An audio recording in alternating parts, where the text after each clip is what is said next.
Hey, State Representative Techie Chan of Quincy is back for a Techie Talk. How are you, Techie? Hey Joe, good to see you on a wonderful Wednesday. It's actually Yes, off, no, not a T weekday today. It's a W. it's yeah, a rare W, exactly. And my gosh, we're almost at the end of July.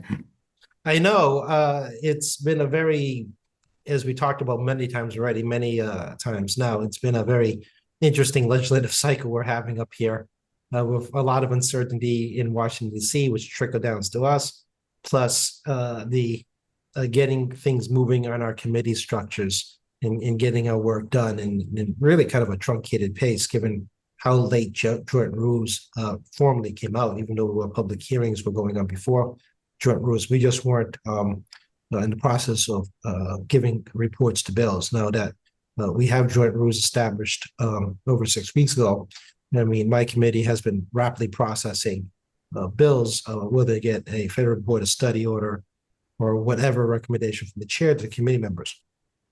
So it's been extremely busy. We're about, I think we're about 200 and I want to say almost 270 bills because we keep getting more every day. But I think we pushed out, close to 70 of them. We hope to get over 100 bills processed and out of committee by middle of August. So, we'll open a polling period now for a due date this week. They expect to open another polling period sometime in mid-August. My committee members have been made aware that, you expect to see more paperwork coming through your emails and respond back to the committee staff and the chair. And then we'll have one hearing in September because I had some scheduling problems in September. So we reduced to one. And then we're looking at 4 consecutive hearings in October if necessary. Some of this contingent on, what new bills come to the committee that are late filed. So we're better off having more dates than less dates as we close in towards the end because it's a little bit unpredictable. And for reminder, folks, joint rule 10 this year is December 3rd, 2025, meaning that, all bills have to be processed out of the committee, pretty much post Thanksgiving. Any bills that you like, Techie, with some of your favorites? I wouldn't say I have a lot of favorites. As you all know, my committee is mostly boring technical bills. So, we have some more language access bills for the various boards of registration, where there's a high propensity for non-English speakers to participate in. The cosmetology is an example of that. Hoisting is an example of that. Been looking at stuff regarding boards of registrations with the Division of Occupational Licensures, but I mean, you guys know it's a board of registration. Various issues regarding access to licensing and some of the barriers that may be there that need to be updated or maybe not. We've been looking at those things. And the governor, has proposed this massive streamlining of those agencies as well, of which we have not seen the formal bill yet. I'm aware also that the agency has updated its website, so it's hopefully user-friendly when you next go onto it. I do actually have a real estate broker's license as being an attorney. I'm entitled to one actually by being an attorney. It's actually in the statute, so I got to renew that license as well. Come towards the end of this month. So I'll be actually a little test subject of whether or not the board's website portal is accessible to people. Okay, well, you have to report back and let us know how that works out. Yeah, we got some other stuff, some small technical bills on alcohol regarding trying to prohibit basically unlicensed sales of alcohol through various loopholes regarding direct sale to customers by putting wholesalers but no license to do so kind of thing. Oh, Yeah, no, you'd be surprised how many people try to skip the system. And the reason it's important, not just because of consumer safety, because you should know where your alcohol comes from. It is a yeah. controlled substance, but also they also try to get around the excise taxes. Oh, no kidding. So like back of the truck kind of stuff. Yeah, it's just it's the change of how we do direct to sale and the definition of who is allowed direct to sale. Something we closed last year on a loophole. There's some other issues coming up regarding brand transfers. So most people don't realize in the alcohol industry, you don't the retailers and the restaurants don't buy by a wholesaler name, nor do they buy manufacturer name. They buy by brand name. So as you know, Budweiser, the king of beers, quote unquote, right? I mean, they like to call themselves, has actually a lot of different brands. But if you're a restaurant or a retailer, a package store, you don't actually buy all the brands. You just buy the brands you want. Yeah, right, But right. people don't realize that people sell brands to each other. So, if one manufacturer, another manufacturer cut a deal, they'll sell a brand off. Or just like any other business, they'll spin a brand off. Hmm. put the brand out as a subsidiary and just spin it off its own company over time, or they'll absorb another brand. So maybe there's alcohol manufacturer that's worth, let's say, $2 billion, and Budweiser sees their sales and they're like, okay, I mean, we should look at acquiring you, right? Then Right, the right. tracks between the wholesalers and manufacturers, which has a ripple down effect on the price structure down to the retailers and the Yeah. But restaurants. isn't the alcohol tax paid by the wholesaler when it comes into the state? Yeah, but if you don't use a wholesaler, then you don't have to pay taxes or Ah, that. gotcha. Okay. This has been a legit problem for actually a long time, and it's not surprising in every state that because every state does collect excise tax and alcohol. Right. Unless you're in New Hampshire, which basically is the alcohol, the state is the alcohol. The they're always looking for ways because of the nature of online selling. Okay. All right. Wow, it's like today's version of bootlegging, essentially. Essentially, yes, it's kind of like looking for legal loopholes, and every time you think you built a better mousetrap, someone else finds a way out. And Interesting. this is the thing about the law that people tend to forget, particularly in the business sectors that I deal with, as well as labor workforce and so forth, is that you put a law and regulation in place, the people will test the limits of that to see how far it can get away with until the regulator or enforcement agency comes back and says, yeah, they really found a way through here, and there's not much we can do because they're not wrong about how to implement the extent of those regulations. So Gotcha. it Interesting. comes back to us, trying to find ways to address the issue, including looking at like, are they really doing something bad? And we talk to investigators and review the information that's publicly available because I can't get private information. I can't get publicly available information as well on investigations. And I'm like, yeah, we got to figure out how to deal with this. So it's like an ongoing thing here. Hmm. And also, I mean, we also do things like interstate compacts. There's a real movement, especially post-COVID, about interstate compacts of various professions. And we'll see, if those have any interest, because I really don't like to reduce our standards regarding licensing, and also allow lower standard licensees in here. Yeah. No, I know what you mean. I think nursing, I think, is a good example where nurses are looking to be licensed in other states. Yeah, we got a nursing compact that was passed on law last year. Implementation is not clear where that's going just yet with DPH. Oh. Obviously, you guys know I did the dental hygienist licensing with foreign dentists, but that's actually a little more of a horizontal, slightly lower shift where you go from a fully licensed dentist to a licensed hygienist. It's not identical professions, but they have hopefully, well, they should have similar educations depending on what country you're from. And if the educational standards meet Massachusetts, and you can pass the exam, then that should be, all good in that type of reciprocating licensing. I'm trying to think of a few others. Veterans, active service, military personnel and their families, we do have, and I think it's been a little bit challenging than people give it credit for, reciprocal licensing for certain professions to allow them to have their family members work in Massachusetts because military families do travel. And Right. might be a licensed accountant in your state where you first started with your family in the military, and then move to a different state, that may not be reciprocated properly. Oh, So you have those issues, and then you also have military personnel professional standards, which can also be transferred into another professional license, provided they meet all the relevant qualifications. And right. it's an interesting conversation because people think everything's apple to apples, and it's more like a granny versus a red. Yeah, yeah, yeah. No, I see I see what you mean. Well, particularly with, I mean, every state has different tax laws, right? That's correct. Yeah. And every state had different standards regarding consumer protection. Every state has different standards regarding licensing. It's very confusing for other countries and other people from other countries visit here because they don't understand that we don't have a federalized licensing system. It is Right.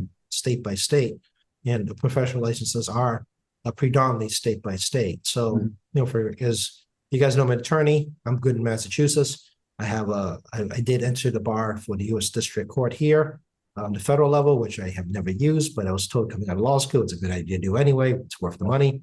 So you never know, kind of thing. Just hang on to your extra bar admissions. But I can't practice in any other state. Unless I get temporary permission from the bar association, board of bar overseers, Right, right. Yeah, actually, that came up in the recent Karen Reed trial, right, with some of the attorneys on the defense side.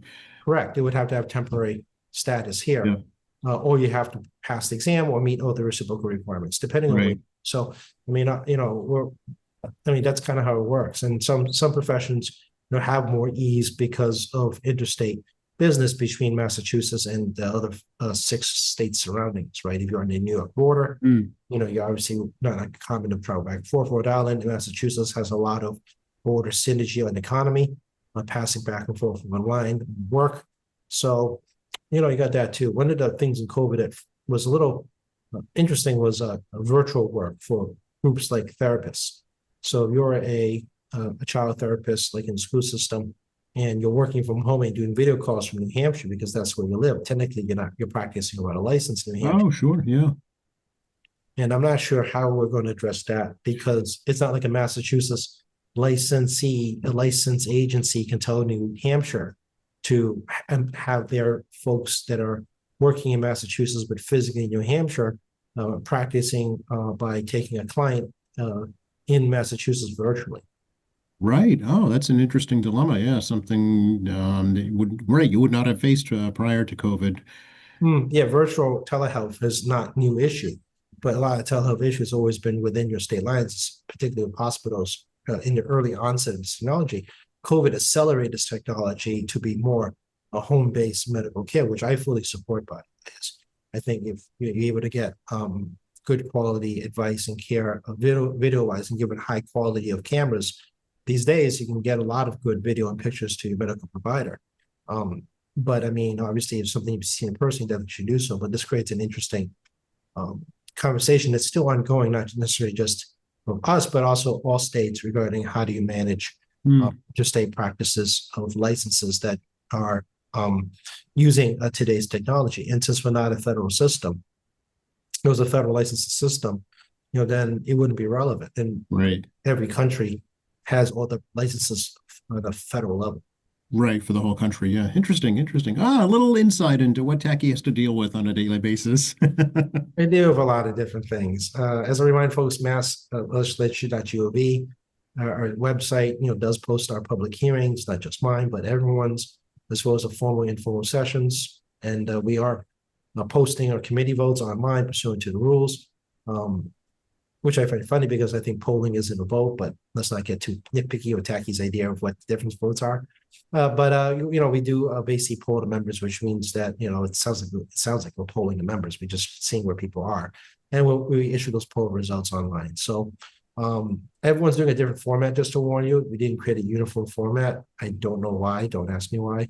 I'm trying to find the simplest way to get my stuff onto the website. Oh, you mean every committee is doing differently? Yes, everyone's doing it. Some are actually Oh, doing like one bill at a time. You click on the bill, and you have to click on another tab to find the individual votes. oh, that's confusing. Okay. Yeah, my preference is to put a sheet up. Hmm. Just throw a sheet up, and then you can scan down the PDF, to find your bills and the actions taken on. There's still a bit of a growing pain issue regarding committee chairs and disseminating onto the internet. So, if you are one of those folks that, really enjoy seeing us work or like to look at, bills, again, I encourage people to form a account at MAlegislature.gov that helps you track. You actually don't need my assistance. All the stuff you can do on your own. But, if you do need help on getting a copy of a bill or finding a bill or looking for a bill history, obviously give us a phone call or an email. And we're going to do our best to get information to you if you need that type of assistance. Yeah. Okay. Any more information at all about federal cuts impacting Massachusetts yet, Tacky? Unclear. I mean, some of the stuff is phased in 2026, 2027. I swear, politicians sometimes think we're stupid. This is coming from a politician that they all think we're dumb. I mean, obviously you guys can guess what's going on here, right? I mean, if you start delaying Medicaid implementation cuts as well as major cutbacks on SNAP programs, welfare, housing, and everything else, and you try to make it pretend like you didn't do anything during the election cycle, but cut taxes and spend more money, but you're actually saving, you're claiming you're closing a deficit, you're growing as a politician in DC saying that in the Republican Party in this instance, who you're trying to fool here. And that's, that's what's going on here, right? I mean, I say this all the time. I mean, the public isn't stupid, and I am not stupid. We can all figure out what's going on eventually. And these little games that they play down there makes me a little bit batty because I don't like to go about doing my business like that personally. I like to think I'm a good professional and upfront about this. But those guys are claiming victory on budget cuts, but you won't feel them to deep into the 26 election cycle, and they hope you don't notice you lost your health insurance by then. So the numbers are very broad in terms of implementation, and we still got the regulatory process like Dr. Oz, and Medicare and Medicaid, which by the way is called Mass Health, it's got to implement these reductions, and we'll see how they actually do it and what these reductions look like. So we got to wait and see. And others, communications could be interesting because it wouldn't surprise me one bit where, in certain states, the congressional people start saying, well, you still have, Tennessee Care. I don't know what's called over there. And not recognizing the fact Tennessee Care is Medicare, Medicaid. It's just implemented by the state, same as Mass Health isn't the letter of the federal programs. So we implement a lot of federal programs on behalf of them. So, it wouldn't surprise me that there's going to be some messaging where they're going to stop saying that you have state benefits that aren't really there because these congressional folks will be trying to mislead their voters that way. Interesting. Okay, so be wary of the message and do your due diligence, right? Yeah, we're a Democratic, as you all know, we're a fully Democratic delegation. So obviously, I support Democrats. It's not surprising. But I mean, they won't have to. The mass delegation doesn't have to do that messaging because actually many of them actually worked in the legislature at one time or had business up here at one time, so they are familiar with somewhat how Mass Health operates, and don't have to sell to Massachusetts voters, what the implementation of these reductions are. If you're a Republican state, particularly if you're a Republican state of a high Medicare usage, some states have Medicare, Medicaid usage, over 30%. Some states have SNAP food stamp benefits that are over 25% of the population. And they tend to be lower income states, no tax states, lower per capita states, but also, oddly enough, tends to be Republican states. Right. Yeah. I know here in Quincy, Mannett Community Health Center is watching the whole issue very cautiously. So a large part of their clientele is Medicaid recipients. And yeah, and community health centers are the backbone of local healthcare. People don't realize that, but also it is the backbone of local healthcare in rural communities, Right. again, which predominantly are Republican districts. And we found this out during COVID, where getting vaccines out to community health centers where they don't have ICUs, the service a square mile area of like 100 miles, and it still takes people hours to get to a community health center. And getting vaccines to those locations doesn't have proper refrigeration. Then it was really problematic for some of these more sparsely located areas, which again tend to be Republican districts. So, those community health centers, we're going to see a major reduction. And I'm curious how they spin doctor this as kind of like catching the news clippings of how, these folks in those districts start spin doctoring it like, we did you a favor. What is happening in the cannabis industry, Massachusetts Tacky? Well, we did pass a cannabis control reform law here, waiting for the Senate to do the same. Obviously, my committee has THC drink related items, which the committee's holding on to until we wait and see how the Conference Committee and the Cannabis Control Commission reform comes out because, they already have put in a THC drinks regulation in that bill. So we'll wait and see what the Senate does and see what the Conference Committee does next after that. But it's the regulatory agency is it's a mess. And the House recommendations to blow the whole thing up, change the entire structure, make it clear chain of command, and move it out of the Treasury and go back to the not back to, but go into the executive branch, go into the governor's offices. So it's not good. It's a mess. In the market, it seems saturated. I know a lot of smaller companies are closing up. Well, you got two problems going on here. One, as I kind of keep repeating myself, any consumer industry has a saturation point. There is a point where everyone's got what they need, and there's no more new customer development. Like they're not creating new customers. And cannabis is one of those interesting ones, right? I mean, again, how many of us listen to this call sit at home teaching the kid to smoke pot, right? Or have gummies at age like, 15, right? It's not like, parents are sitting there encouraging substance abuse usage of any type, whether it be alcohol or marijuana or anything else at home, right? However, I do remind folks that certain products does have social influences. For example, alcohol is the most common because, not like, people don't realize that when you have a beer, your child is actually watching you have a beer when you're actually with the child, if you drink that way. Conversely, you see alcohol in movies and television, which has been greatly reduced since we were both kids, like massively reduced. Smoking is no longer a thing you see on television really anymore. That's also been taken away. No more cigarette ads. You and I remember cigarette commercials. We're old enough. And you don't, even in movies, you see less cigarettes and other smoking apparatuses. Still exist in movies, but they're less of. But one of the big changes is social influencers. So you have a lot of celebrities and social influencers pushing alcohol products on things like TikTok and Reels and other social media platforms, which may attract young users. And this is how Juul got started, right? They started targeting younger adults as a quote unquote safer end of smoking, which I remind people, inhaling water is not good for your lungs because that's what you're doing. But there's that component as well. So the consumer market is a little more complex than I think give people credit for. But cannabis actually has another problem: is the black market is still out there. As you saw, I believe in Braintree, there was a bust in Braintree, I think, of not long ago. Yeah. Yeah, and the black market is still cheaper than the legitimate licensed market in Massachusetts because, I mean, we have a high regulatory structure to ensure that your product isn't going to kill you. You are what you're getting. You got black market, you're taking your chances. Maybe you are getting what you're getting, maybe you're not. You have no way to truly know. There's no control command.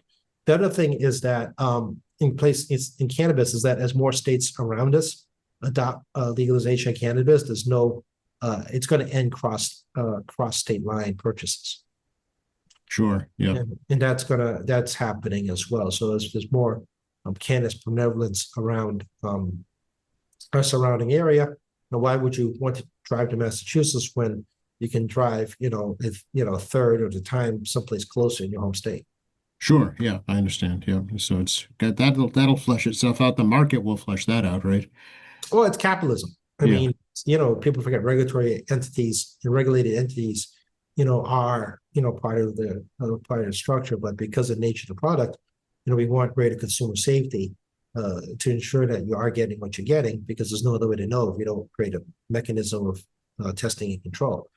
This is back in the THC drinks, part of the House bill on reforming the Cannabis Control Commission is to include a method of DPH to establish a testing method to ensure that the THC drinks you're getting really are THC drinks. Because right now, if you buy any THC drink, it's 100% unregulated. You have no idea what's in there. And actually, are you getting proven advertising? I can't answer that question because there's no way to know. So unless you independently test these products yourselves through, I'll let you pay to go to a lab and have it done for you. You really don't know. This is a new problem. Right?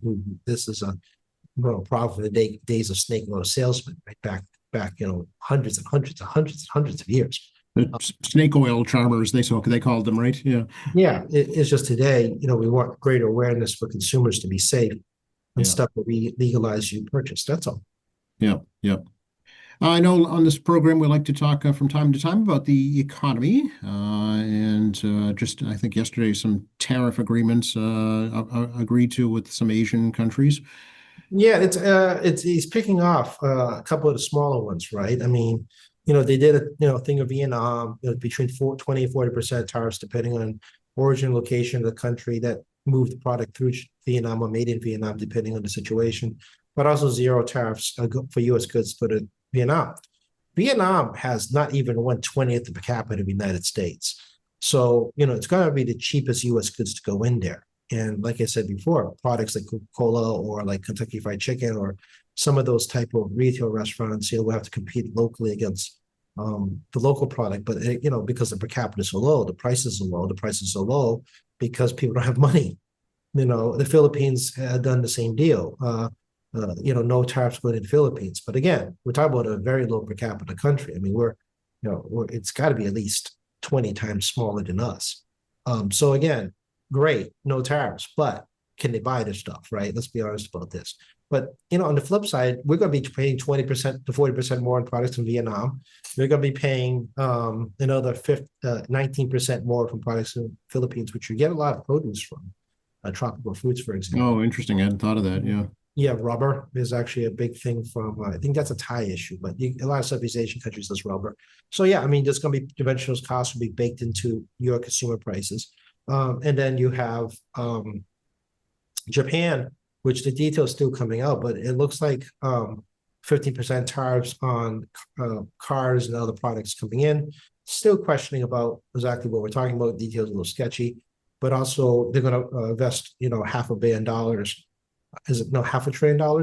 Is it 500 billion? Yeah, 500 million, I think. Yeah. Yeah, it's a billion or million. I don't remember. I think maybe billion. I think it's with a B. yeah, Billion. over a certain amount of time in U.S. industry and buy a certain amount of agricultural goods. But some of the stuff he was pushing just made no sense. For example, he wanted to push American grown rice into Japan. Japan will not buy American grown rice. It's a cultural issue. Even though rice prices are very high in Japan right now, he's under some misconception to just take anything he wants, like that's a bigger country.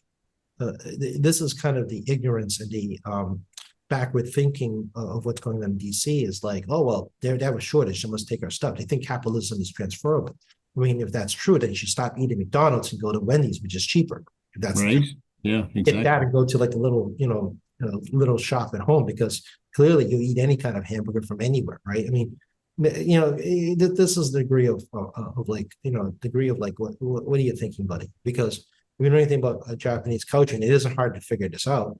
Yeah, they have very high rice prices right now, but it's because of weird ass inflation. It's like really crazy. Inflation in Japan's really weird. The whole economy is weird. But put that issue aside. I mean, it's not like we're going to sell, all these rice growers in the United States are going to do Japan. They're not. So, they're going to buy more agricultural products, but which ones are actually going to sell in Japan? So this could be a little bit of a smokescreen that U.S. industry is more likely not already know the answer I just gave, and realize that the Japanese are going to buy, but realize they're never going to sell, which then they're not going to buy as much. Right. Yeah. I mean, then the number one agreement that has not been even discussed is with China, right? They're the next biggest economy. Yeah, China and EU are the next big ones, right? I mean, Japan's still number 4 economy, but they're a stagflation economy. Their per capita is high, but the per capita hasn't moved. And they actually have a real problem because inflation is up, but wages are down now. They're moving into what we call a stagflation situation, where your wages are going lower against inflation, meaning they're up 3% and wages down 3%, which means you got a 6% differential. So your spending power is greatly reduced. Again, it's going to be hard for U.S. business to sell into a situation where people are literally losing money against inflation, much higher rate than they do in the United States. So yeah, and also have like a political turmoil. The ruling party or the majority party couldn't win the Senate majority. There's a falling coalition.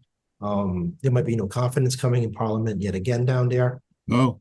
There's an anti-immigrant, anti-foreign worker sentiment growing there, very MAGA movement in Japan like the U.S., but Japan has a longer history of not allowing people who aren't Japanese to live there, or work there. They have a much longer history than we do.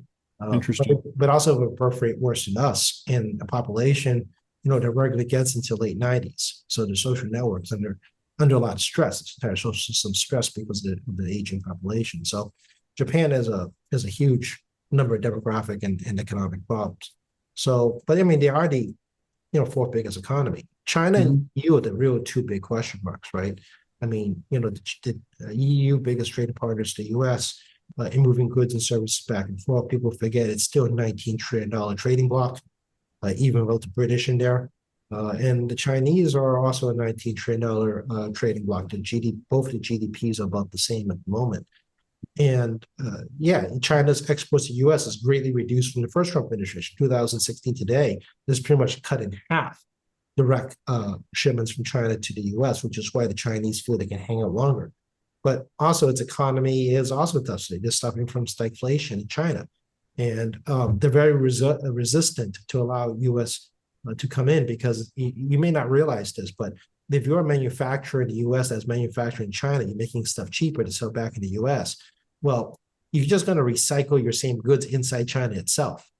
Mm-hmm. So it's like, I'm making a product in China because it's cheaper than making US. I'm going to sell it to US customers. But if I have open market to China, those products that I make in China that's coming to US, I'm just keep those in China and sell them in China. Okay. And undercut the local Chinese market. Yeah, it's people don't realize it's a little more nuanced than give it credit for. Same thing with India. India, it's again a very low per capita country compared to ours. But they have the same fear that if you are now making US companies making stuff in China cheaply, and then they ship it to India, they're going to undercut local market, or they're going to use cheap Indian labor to undercut their own economy. Right. Yeah. You think about it that way, you realize their concerns because they can't grow a local economy if U.S. businesses are using literally their own cheap labor to sell back to their own cheap labor, not giving local industry equal competitive advantages because the United States has so much more money than you do. I mean, we have so much more money that we can put in, as a capitalist country, and then those that are still on a lower per capita and still developing economies. China is actually developing economy because the per capita is too low. The EU, on the other hand, has a very broad per capita depending on each country. But for the most part, I mean, most countries in the EU have better spending power than China. Well, I'm sure it's most of Western Europe, right? We're talking about here. Yeah, most of Western Europe has much. Eastern Europe is challenging, right? But Western Europe is better spending power than China. Canada has a lot better spending power than China does. Yeah. So I mean, they're able to, interest in buying U.S. goods, and it also buffers against, cheap U.S. goods going in there because you're competing against a local market where people have enough money to be more discretionary in their purchasing. So it forces US although it'd be a lower profit margin, I would think, though. Oh, the profit margin is going to be very challenging. Yeah. If you go to the EU or Canada versus trying to sell into a lower per capita market. So, it's the people like, well, why wouldn't they let us in? Well, that's a problem, right? If you have cheap U.S. product going in, it undercuts the local economy trying to develop. China's big fear is the tech industry, right? I mean, they have a second problem that other countries don't have equal problem with, and the problem is they're fearing, open internet because there's a closed internet society. Mm-hmm. It's like North Korea, right?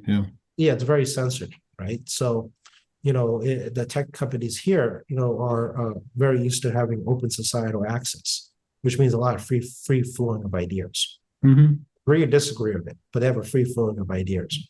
I wish people would actually expand their horizons on these ideas, but that's a different problem. So the Chinese really has a separate issue regarding tech in particular about, controlling information flow inside their own country. Right. Yeah, they want the government to be the only idea. That is correct. That is one of the tenets of communism. Socialism doesn't have that tenet. It is a communist concept where the only idea is the government's idea, or more accurately, the Communist Party's idea, more accurately speaking. Right. Because they're one and the same, because even though the Chinese tell us they have minority parties, but they're actually rigged minority parties. They create their own minority parties, just to say they have minority party, like literally manufactured. You and you are going to join this other party just because we need to have you there. We need it to look like we have multiple parties. Yeah. For example, there is a representative of Taiwan, but they're not from Taiwan. Exactly. Oh, interesting. Taiwanese that migrated permanently to China who are now representing Taiwan in their Congress is like 2 people, right? Is that right? Yeah. 500. Yeah. It's just, again, it's to give just say you have it kind of stuff. Yeah. So it's control. It's power and control. Yeah. That's correct. So, I mean, the irony is this. I mean, he's trying to, he's opened up markets so far. Well, Japan's an exception, but they have right now a very stagnant economy again because of nature inflation they're having. But he's opened markets that have no money to spend on goods, or create situations where certain U.S. businesses can pump a lot of money in and try to undercut local economic development. Yeah. In return, you and I are going to pay tariffs on top of the past tariffs because these are new tariffs under existing tariffs from 2016. Right. So these are not like new baseline. This is on top of what exists. So, Mm. speculation among economists is that it's going to be 15% tariffs, perhaps across the board, perhaps up to 20%. But if it's a country that has existing tariffs like China, it's that tariff from 2016 on top of whatever they come up with now, which is going to be eating into profit margins by the corporations that get Yeah. the goods, or if the retailer can't eat that, it's going to have to be 100% passed on to you. Those numbers I said over and over again during the first part of April. We won't see the real impact probably into this month, next month, and the month after October. Amazon claims that people are buying Christmas stuff now. Who knows how true that is? But at some point, the pre-tariff or the lower tariff stockpile is going to run out with big box stores in particular. So Walmart, Costco, BJ's, those guys. And Amazon, people forget 40% of Amazon is not Amazon. 40% of Amazon is other businesses. Mm-hmm. And some of Yeah, those they're just a broker, basically. They're the pass-through. Yeah. and some of those businesses are not enjoying Amazon purchasing power. Right. So you may see a disparity in prices very much on Amazon from the third-party groups or businesses selling on there. And perhaps Amazon has a similar product, and you guys can do a price structure comparison of who's been impacted by tariffs. Again, starting really in August, September, and October. Yeah, yeah. Interestingly, these agreements with these developing countries might even open up entrepreneurial folks in those countries to compete with the U.S. Perhaps it's a cost of capital, right? Can you get the money to do it? I mean, Yeah, there's a reason why foreign countries like to open the U.S. stock market, because we have money, yeah, and foreign investors are heavily invested in the U.S. market. People don't realize exactly how much the planet actually uses the U.S. Liquidity system through our stock market system, because they trust the system. It is highly regulated. And again, you can make a lot of money. You can also lose a lot of money. mm-hmm. But it's the place where every business tries to create liquidity for the business to grow. And, in smaller countries, yeah, right. I mean, entrepreneurism is the big thing, because if you have a high unemployment rate, Philippines is an example that they have a very high unemployment rate, you're forced into entrepreneurism, and that's, Yeah, you have nothing to lose, right? Yeah, you have nothing to lose. And entrepreneurs, in a low-cost country, yeah, it's low cost for you and me, but it's not low cost for them because they live there. right. Yeah, obviously, yeah. So I mean, any business is a risk, right? So, and kudos to folks who try it, because it's a big risk. Yeah, and there's more countries of lower per capita, like really low per capita, than wealthy countries. I mean, you talk about the EU, big bloc, Korea, South Korea, Japan. They have good per capitas. Canada has good per capita. China is actually not a great per capita, but the country is massive. That's the problem.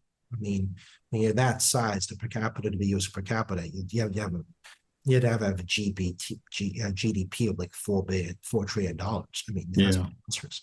But I mean, the interesting part of the trade deals, again, is hyper focus on the countries that have higher per capitas, more first world industrialized. But the smaller countries are in a quandary because, again, if you're a diamond mining country and you have a trade deficit because you basically sell one thing to the US, well, it's not like regular people making money on diamonds. It's US corporations buying diamonds, or US corporations or European corporations or other corporations in their mining.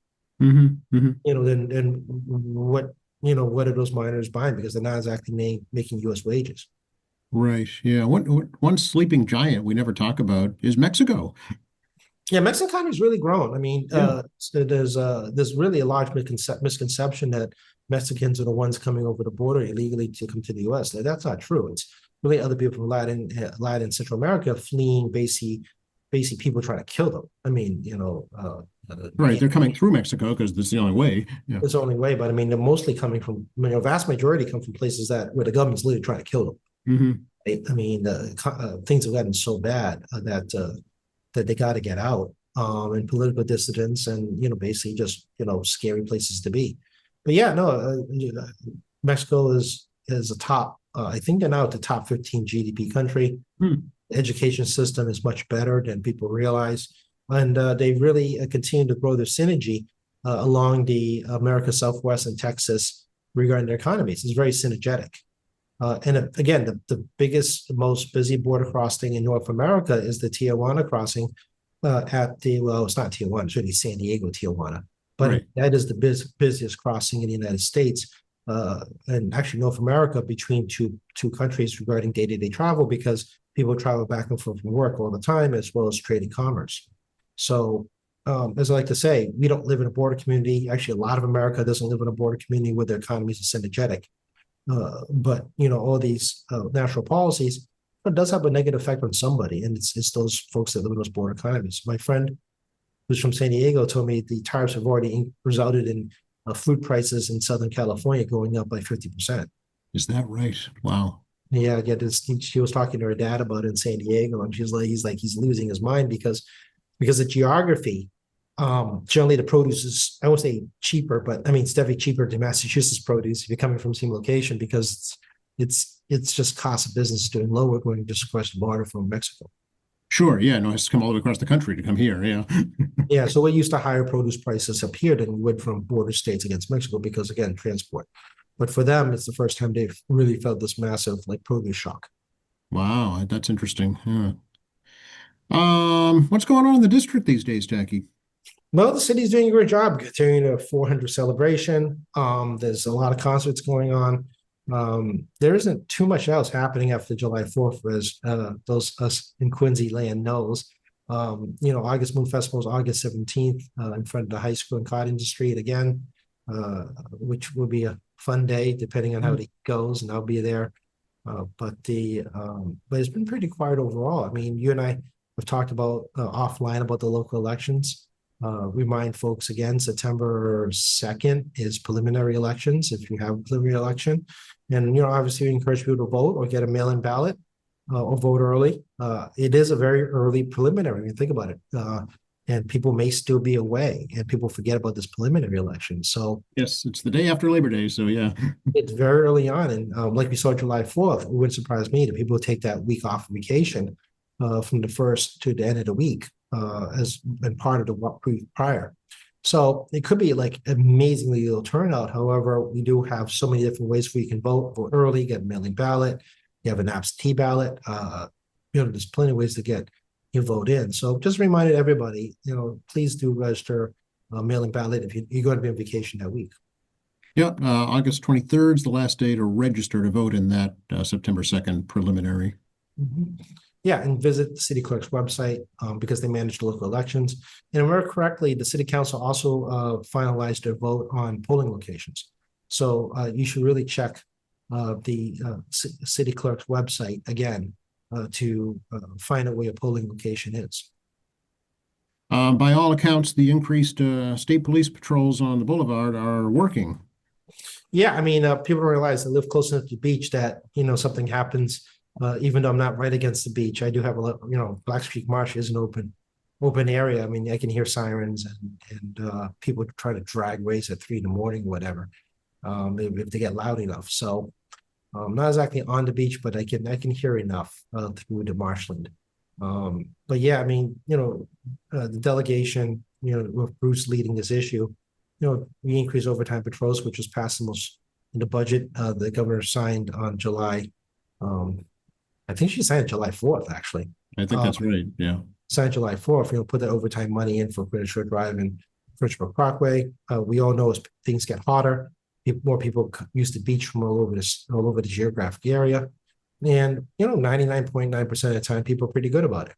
But, the police presence, keeps that small percentage of folks that could be problems, from creating bigger problems. Yeah, one thing I didn't realize that I learned recently is that commercial vehicles are not allowed on Quincy Shore Drive. Yeah, and they're not allowed on Frenchbrook Parkway. Oh, I did not know that. Yeah. Yeah, the parkways, the DCR parkways do not allow commercial vehicles, large commercial vehicles. So Store Drive, for example, you shouldn't see tractor trailer. You will not see tractor trailers on Store Drive. Well, no, because they can't fit under the bridge. Exactly. That's 100% why there's an active deterrent regarding using those DCR roads. So, but yeah, also Castle Island, you don't see big tractor trailers. And same thing on Christian Drive and Furnishbrook. You have to find alternative routes, unless you're going to the gas station, for example. to fill up the gas station in Quincy Drive. I mean, that's allowed because you have a destination of a business there. Right. Yeah, absolutely. But I saw some troopers had some of those big 10-wheel dump trucks pulled over right on the boulevard. I'm like, oh, I didn't know they couldn't do that. Mhm. Yeah, most people don't realize that they can't because they never thought about it. Right. You never see it, but it's all the time. And until you see an anomaly shows up, then you realize that, oh, well, that I never noticed that was never there before. Right. Yeah. Which kind of makes sense because it's a pretty narrow roadway. The lanes are pretty narrow. And for example, Frenchbrook Parkway, has the MBTA track lane on it at the corner of Newport and Frenchbrook Parkway. Mhm. So, big commercial tractor trailer wouldn't be able to get down there. So that's why you have 3A, which is Hancock Street, which is the alternative Route 3 route, and commercial traffic can go through there as well as Bergen Parkway, but also the expressway. I see actually the C Street project is coming right along. They're getting the new traffic signals ready to go.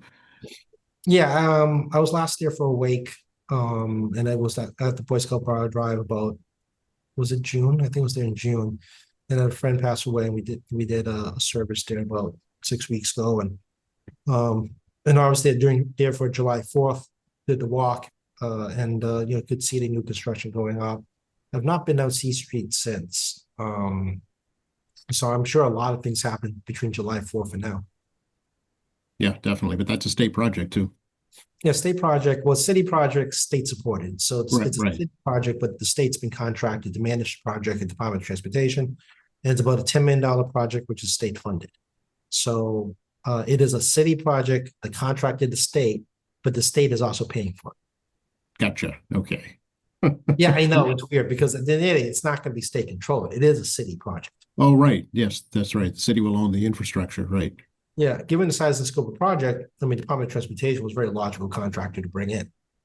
It's a weird relationship where the contractor, but not, it's a thing, right? It's a weird relationship. We don't actually hire a private company, actually, bring the state in. But the irony is the state's paying for the project for the city, but the city is really managing it, but delegated to the Department of Transportation. It's very interesting project. It's a partnership. Yeah, the state will have no control of the lights. State will not have future control of maintenance. Maintenance will be controlled by the city. Right. Enforcement's going to be entirely by the city. Everything's going to be owned by the city at the end. But because state tax dollars went into it, the taxpayers statewide, contributed to your road on C Street, and it takes it off your bonding at the city level. So municipal taxpayers don't have to pick up that cost directly. You do pay your state taxes, but remember, when there's a state project in your city that's paying for a city project, state money on the city project, you're basically sharing the money with all taxpayers around the state. Same thing in a federal project, same principle. You got federal money going to a city project. It's all federal taxpayers that are helping you pay that. Absolutely. Yep. It's a that's kind of how you look at that, right? We all pay state taxes. Yeah, state money, but it's all state taxpayers helping you. Right. It's, people in Western Mass helping us and us helping people in Western Mass. Yeah, but we eat more money than Western Mass. Well, yeah, there is that. If you're not aware of it, if people west of 495 doesn't like us on the east side because per state dollar, because of the nature of density and our higher economic standing in some ways, because we generate more economic development than Western Mass, they actually lose money on the state tax dollars because we consume it instead. Boston is easy the biggest consumers of state tax dollars by far. Oh, sure. Yeah. But I mean, even Quincy has a disproportionate amount. And we'll transition quickly because we're going to look like, I think we're going to vote on Chapter 90 transportation funding today. Chapter 90 provides basically local aid to city and towns for road and bridge work. And we're going to put in $3 million this year for locals and cities and towns for local projects. I actually am waiting for a breakdown on how much Quincy is going to get. I suspect it's going to be in the high 2 million zone, but I don't have a direct number until transportation gives us the final count. And then we put some more money regarding $500 million, $500 million, $500 million for bridge paving at the highway division, the Department of Transportation. We do about $185 million for more infrastructure regarding pedestrian and bicycle walkways in congested areas. We've always had a little bit of extra money for like emergency cases. So we always have a little bit of a set aside just in case something goes really, really bad somewhere in the state. Like I think the sinkholes you saw up in the Merrimack Valley Mhm. during those major rains where they just washed out roads. Not all those roads were just city roads, but some of those were state properties too. So because of the nature of the weather, we built in a few contingencies regarding that with Department of Transportation. So, the total bond's going to be at 1.185 billion bond. It looks like we're going for it. That number may be adjusted when we go to after the debate today, and then we'll see what the Senate does on this bill when we send it over. So, we are look. It's something we're going to vote on that this afternoon, unless something goes wrong before the debate begins. It's debate starts at 1. And it's about what time is it about now? It's just about 101 now. So at some point we can get called upstairs. I haven't heard the intercom go off yet. So this is live from the State House, well, live as it gets for us today. All right, well, we'll get an update next week. Yeah, so that's we transition nicely to something we're doing up here. Yes, I planned that out all along, Jackie.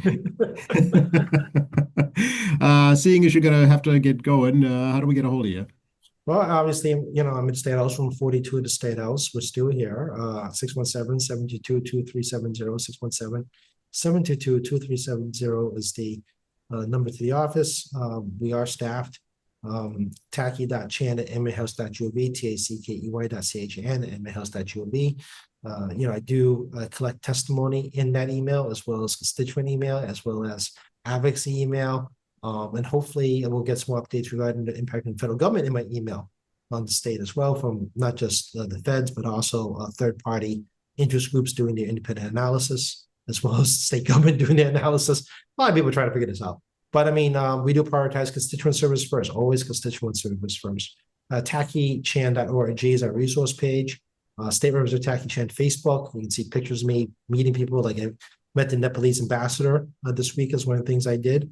He came for visit at State House, and we had to talk about Nepalese-U.S. relations or Nepalese-Massachusetts relations too. And then we're at Instagram now. So through my Facebook, we have my Instagram, and what else is there? Oh yeah, mlegislature.gov, which I talked about earlier.